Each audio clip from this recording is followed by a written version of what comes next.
7 years ago, Marvel vs. Capcom Infinite came out, and it single-handedly killed any hope I had of happiness. Since then, I've accepted that my favorite fighting game franchise of all time was dead and in the ground. The best I could maybe hope for was a Capcom crossover fighter with another company. Surely there just wasn't any hope for another collaboration with Marvel after the disaster that was Marvel Infinite's launch. I don't believe you. I don't believe you. I don't believe there was tool and ground farming. Take you for a ride. What the f? 7 arcade games featuring Marvel and Capcom characters are fighting their way onto Nintendo Switch as one collection. What? Holy shit. At a Nintendo Direct of all places, the first Marvel vs. Capcom game announcement in the better part of a decade hit the internet. Not only was it just plain awesome to have access to these old games again, for me, have access to them for the first time, but there was something even more valuable that the Marvel vs. Capcom Fighting Collection brought back. Hope. I once again had hope that we would see more from this beloved franchise. I thought it was long dead, but it's hard to describe. I feel like the magic for this franchise is back. After a few months, the collection is finally here, and geez man, after 30 hours of getting my face bashed in by 40-year-old men flying around with Sentinel, I've never been more ready for more Marvel vs. Capcom. I need another game. If this collection does well, and I have a pretty good feeling it will based on previous Capcom Fighting Collection performances, I think we could actually see a true Marvel vs. Capcom 4 hitting shelves. No functions, no ugly character models, and with plenty of X-Men. Not only could I see it happening, I'm fully convinced it's going to happen. With the smash success of Street Fighter 6, I think Capcom has their fighting game groove back. I've been giddy since the collection was announced. The idea of a brand new Marvel vs. Capcom is just too tantalizing, and I'm not the only one who feels this way. I've seen so many dream rosters over the last few months, and of course, with my experience making mock-up rosters, I wanted to take another swing at Marvel vs. Capcom 4. I didn't want this to be my dream roster though, I wanted it to be realistic. No 50 launch characters with 20 DLC characters. I wanted to get as close as I possibly could to what this game will actually look like. First things first, I fully expect Marvel vs. Capcom 4 to go back to 3 vs. 3. Marvel Infinite and Marvel 1 are both fun games, but they're not exactly the franchise's most popular. Everyone thinks of Marvel 3 and Marvel 2, both of which are 3v3. I also think this game's going to have a cohesive art style that was a big part of what screwed over Marvel Infinite. Part of me thinks they might go with the Spider-Verse living comic route, but this game's probably going to be in the RE engine, right? I think cartoon realism is much more likely since it plays off the strength of that engine. No, that doesn't mean it's going to look like MVCI, it means it's probably going to be closer to Street Fighter 6. In Street Fighter 6, characters still have exaggerated proportions, but their models are pretty damn detailed. Between the textures on their clothes, the way their veins and muscles pop, and their sweat and hair, these characters look alive, but they don't look like real people. This is the direction I'm fully expecting from Marvel 4. It should also allow them to reuse a couple more assets from other Capcom games, which could maybe help increase the base roster size. Speaking of roster size, how big do I expect this game to be? Well, that's tricky. Street Fighter 6 only launched with 18 characters, but it was also the very first fighting game Capcom made on the RE engine. With the lessons they've learned from developing Street Fighter 6, I do expect Marvel vs. Capcom to be larger. MVC characters also generally have simpler movesets unless you're someone with a trench coat.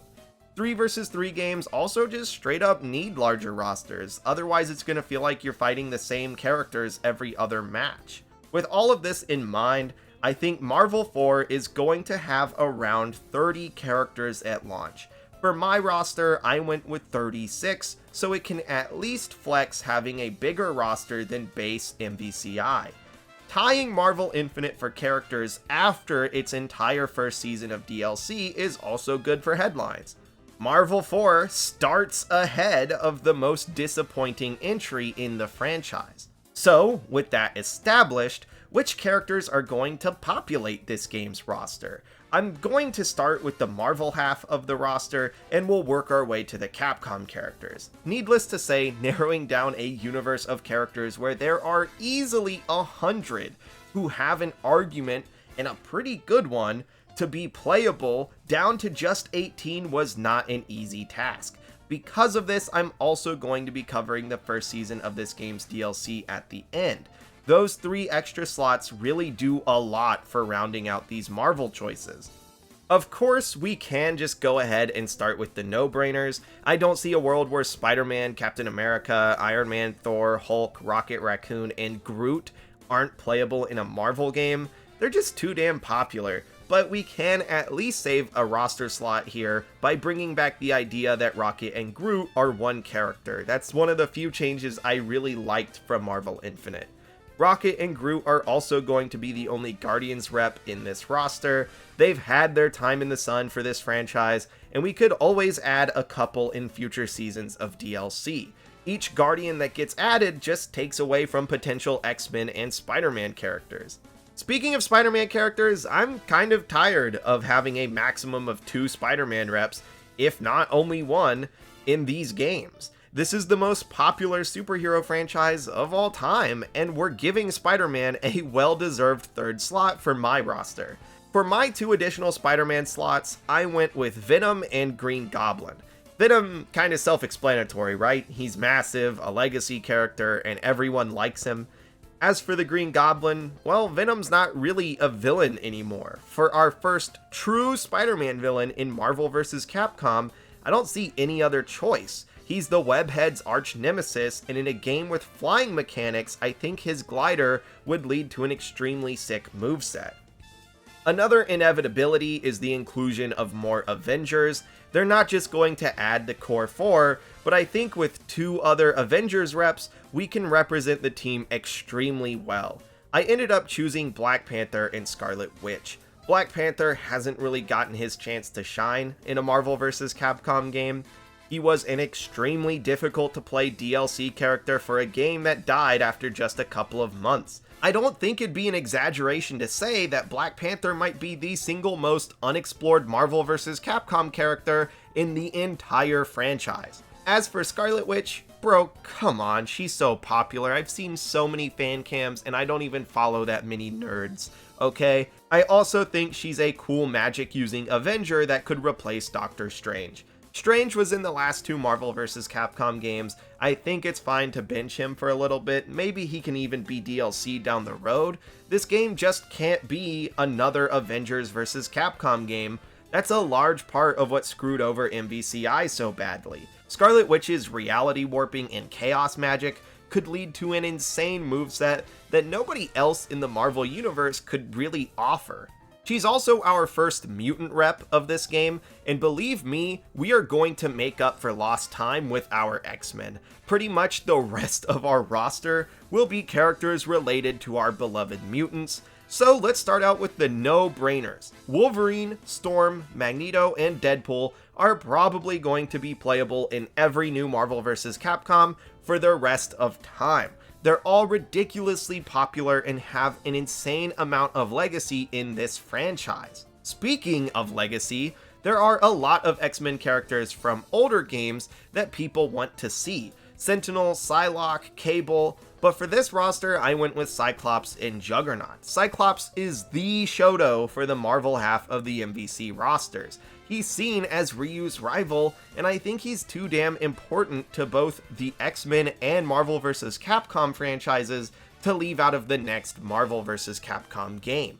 As for Juggernaut, I just wanted a big body. Sentinel at least got to come back in Marvel 3, and with the release of the Marvel vs. Capcom collection, he is terrifying a new generation of players in Marvel 2. Now with rollback netcode, there is no escape. He's there for you in your own home. I was already pretty sure of this choice before the collection dropped, but Juggernaut is actually one of the few characters who got nerfed going into the collection. His glitch is gone, and so he's seeing very little play, if at all. I think it'd be nice to give him another chance in a Marvel vs. Capcom game. I almost went with Psylocke for this slot as well, but she's not a big body. I wanted more body types and more unique silhouettes for this roster. I think that's important for a fighting game, but she's also a waifu. Waifus make money. She can just be DLC down the road. It is what it is. Now we have one more X-Men rep for this roster. I want a newcomer. I want someone who has never had the chance to be playable in any of the previous games. This rules out a lot of the popular X-Men characters, but there are a couple I heavily considered. Nightcrawler, Magic, Kitty Pryde, and Jubilee all came to mind. Ultimately, I went with a female rep because I just think it would be nice to have a bit more diversity, and like I just said about unique body types, I thought it'd be cool. I thought Kitty Pryde would be too hard to make work really well in a fighting game, and I thought Magic would maybe be too similar to a couple Capcom characters we'll be adding later. Can you guys think of any teleporting sword users with a demon/devil install? That left Jubilee, who I think would be an awesome inclusion. There's really nobody in this roster that offers what she does with her fireworks, or I guess plasmoids if you're a freaking nerd. She's a big character in X-Men 97, and she's in Fortnite, guys. The kids love Jubilee. And speaking of Fortnite, we have one Marvel character left. I'm not going to waste your time. It's Doctor Doom. We need Doctor Doom back. There's arguably no character in the entire Marvel universe more heavily associated with Marvel vs. Capcom than Doctor Doom. I mean, dude, Foot Dive made it into Fortnite. He's a must-have. And with Doctor Doom, that just leaves the Capcom characters in our DLC. Like with Marvel, there are a couple Capcom characters I expect to see in nearly every Marvel vs. Capcom game from now on. Certainly Marvel 4. Ryu, Chun-Li, Mega Man, Zero, Morgan, and Dante are probably going to make it. I don't really know or care if we'd get Classic Mega Man or X. I don't really have an opinion either way. Classic Mega Man is playable in both Marvel 1 and 2 in the new collection. X is just an infinite, and I'd love for him to be in a widely celebrated game, so for my roster, I decided on X. You may be noticing a serious lack of Resident Evil here, and that's because we've had to suffer with the effects of Resident Evil 5 for over a decade. Why are 3 of the 4 Resident Evil characters in Marvel 3 advertisements for this same game? My god. Boring ass Chris Redfield can rot, I don't care. He will never be in a roster that I make. I hate this dude. Get him out of my games. We're bringing back Jill Valentine in her normal glory. No weird Resident Evil 5 shit, just normal Jill. And we're introducing Leon and Lady D as newcomers. Leon's the most popular Capcom character according to like every poll in the last 5 years. People love this dude. Resident Evil 4 is a banger. Resident Evil 4 predates Marvel 3, and Leon should have had Chris's slot in every Marvel game that Chris has been in. Alcina gives us a chance to have a towering monster woman, which isn't really done a lot in fighting games. Because of that, I think she's an awesome candidate for a newcomer, not to mention how viral she went, and she's undoubtedly one of the most recognizable Capcom characters, period, now. With Resident Evil out of the way, I want to talk about our Street Fighter newcomer now. I spent a while debating with myself on this one. Jury nearly got the spot, but I figured we could save her for DLC opposite of Psylocke in the future. If you want a goon, you can cough up $15 US to do it. Luke and Rashid were the choices I was bouncing between until I had a realization. It has to be someone from Street Fighter 6. That's the modern Street Fighter game. They need to push it with their other games. That seemed to settle things, and I was fully prepared to add Luke until a certain someone on our Marvel half of the roster caught my eye. Juggernaut was staring at me, begging me to make the right choice and give him someone he could fight in promotional artwork. At that moment, I knew it had to be Marisa. Marisa versus Juggernaut would make for an incredible official art piece. That's literally the entire reason she beat out Luke. But dude, character interactions are what this series is built on. Spider-Man and Morgan, Cyclops and Ryu. It's the lifeblood of the franchise.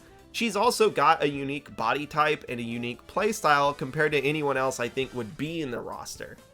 But with Marisa, Street Fighter is also accounted for our base roster. Now let's talk Devil May Cry, the last franchise that's going to be getting 3 reps in our base roster. This is easily one of the biggest modern Capcom franchises, and it is stuffed to the brim with dope characters. I wanted to bring back a legacy character and introduce a newcomer, and I ended up going with Virgil and Lady. Look, I know he ruined Marvel 3, but he's kind of an important character. As much as I personally hate the dweeb, he has to be here. As for Lady, I don't know, women with massive guns are a dope archetype, and that's not really represented in our current roster. I'd honestly prefer her to someone else that's just a trench coat with a sword. Sorry Nero, maybe next game. That just leaves us with our final 6 Capcom members, and there will only be 1 character per franchise, filling out the rest of our base roster. This game should still be a celebration of Capcom's legacy, not just the 4 biggest franchises. To start us off with the most popular of these 6, we have Phoenix Wright and Monster Hunter returning. These characters should never be excluded from a Marvel vs. Capcom game. Their franchises are too beloved, and I personally will be flinging myself off the nearest building if Phoenix Wright doesn't return in Marvel 4. Ace Attorney and Monster Hunter have become core franchises for Capcom. There's no reason to not represent these games in a Capcom crossover. The next 2 characters are Amaterasu and Strider Hiryu. Okami does surprisingly well on every poll I have ever seen. I guess the people want their dog back, so here's Amaterasu. Strider, to me, is the Captain Falcon of these games. Has anyone played his original games? No, not unless they're a dad. Should Strider be in every Marvel vs. Capcom game for the rest of time? Yeah, he's beloved and way too cool. Even if you've never played Strider's game, there is still a very high chance that you end up maining him just because his design is that good. Our final 2 base roster Capcom characters are going to be for the hardcore fans. This one's for the dads. One's easily the most requested character to return from Marvel 2, and the other has been one of the most requested newcomers for over a decade. Of course, I'm talking about Captain Commando and Assura. They're here because the dads want them, and with that, we have our base roster. I'll be honest, I'm pretty proud of it. It's a great representation of modern Marvel and modern Capcom, while still giving love to the legacy of these games. Although we still have 6 characters to get through, and for each half of the DLC, I went with 2 newcomers and 1 returning veteran. The Marvel DLC characters are Gambit, Daredevil, and Loki. Between X-Men 97 and Deadpool 3, Gambit has never been in higher demand. The people long for our Cajun King. The original trenchcoat of the Marvel vs. Capcom franchise deserves to come back. Daredevil, frankly, has been robbed for decades. I think there's an argument he should have been in Marvel Superheroes, Marvel vs. Capcom 1, Marvel vs. Capcom 2, and there's a huge argument he should have been in Marvel vs. Capcom 3, and his exclusion from Marvel vs. Capcom Infinite is an outright crime. If you're not gonna add X-Men, at least add the other cool characters that Marvel owned and was willing to use. It's ridiculous. He needs to be in one of these games, and I would pay extra for him. Hence why he's DLC.